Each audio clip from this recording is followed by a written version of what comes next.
Hands up who thinks Bethesda has gone down the correct path when it comes to the development of their longest running franchise. Those of us that think of Daggerfall fondly remember it as a vast, desolate, Spain-sized playground with one swing and 400 infinity sprites to abuse, and a spell creator the likes of which you've never seen the likes of which. What a shock it was when, for Morrowind, Bethesda reined in the vast quantity of Daggerfall for quality. I can't fault their decision, although I suspect I still resent it. Morrowind was beautiful in 2001, and, more than the main quest, the design and appearance of everything told a great deal about the culture of Morrowind, as well as the numerous books and reams of text dialogue. The limited view distance and variety of crafted landscape types, mountainous, swampy, volcanic, grasslands, rocky coasts, etc., made Morrowind feel larger than it was. And it arguably felt larger than Oblivion. Oblivion is essentially everything you can see when you first emerge from your captivity. If Morrowind was a crumpet riddled with contours and relief, Oblivion would be a pancake, flat and featureless, but for a smattering of maple syrup.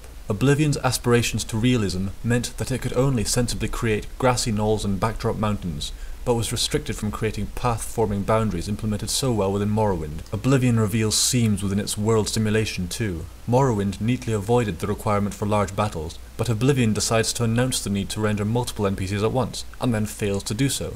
It was incredibly disappointing to find that the united armies of Cyrodiil numbered 8 lowly soldiers. This is supposed to be the collected army of the most powerful kingdom in Tamriel. Why can't I play in a real fantasy world with a population greater than a small apartment block? It doesn't help that, unlike in Morrowind, every city is shut off from the outside world with impassable walls, and the jewel of Cyrodiil, the Imperial City, with a population nearly 1/10 that of my local school, has walls within these walls to maximise the number of loading screens. Why are you trying to emulate a world and an engine that clearly cannot do it? For all of Oblivion's pretenses to realism, the conversation minigame is a profoundly unreal idea. The much-touted Radiant AI wasn't very good and was wasted on wooden-looking and stiffly moving NPCs, not to mention the limited array of voice actors. For a refreshing demonstration of open-ended fantasy world simulation, I'd suggest Gothic 2 or Risen. Small games with plenty of flaws, but where immersion is concerned, it doesn't kick you in the face whenever you try and talk to anyone or travel anywhere. Having said all that, I liked Oblivion. For all its abuses, it's the best of its type. Its guild quests were entertaining, and wandering across the land and stumbling on a ruin filled with loot will never lose its wonder, as long as nobody speaks to me. I enjoy games in which things happen to me rather than me needing to force things along. I never objected to the fast travel system. It can't be used unless you explore the area beforehand anyway, so its existence does not rob us of having to travel across more grassy knolls. Daggerfall is a big picture game, and the world felt huge by virtue of the fact that it bloody was.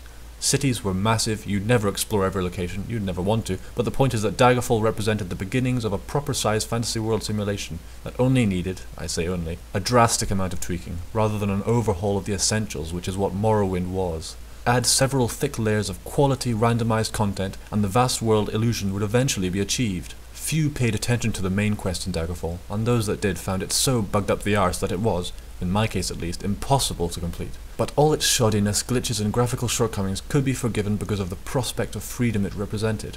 This is why I'm so excited about DaggerXL.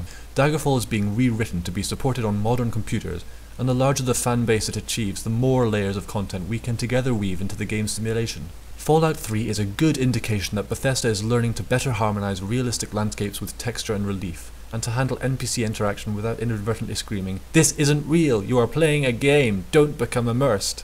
Promising signs for Skyrim.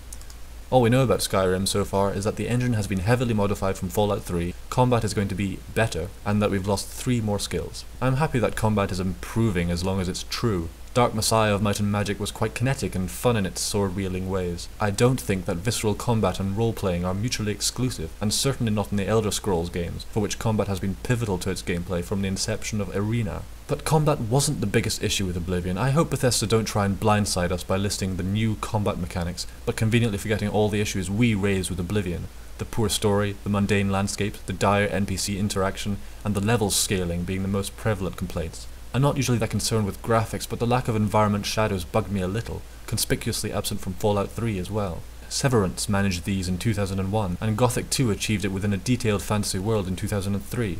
Undoubtedly Skyrim will meet with success, and I'm quite hopeful about it. It can't get much dumber than Oblivion. Skyrim is a much more interesting setting than Cyrodiil, good combat is important, and given the lessons they appear to be learning from their development of Fallout 3, early signs are positive.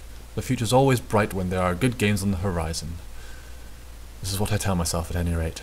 Don't let us down, Skyrim. The extent to which Morrowind has been modded has completely escaped my notice up until now. Modding Oblivion is great, but in RPG terms it's a bit of a turd polishing exercise. I think I'll give Morrowind another look.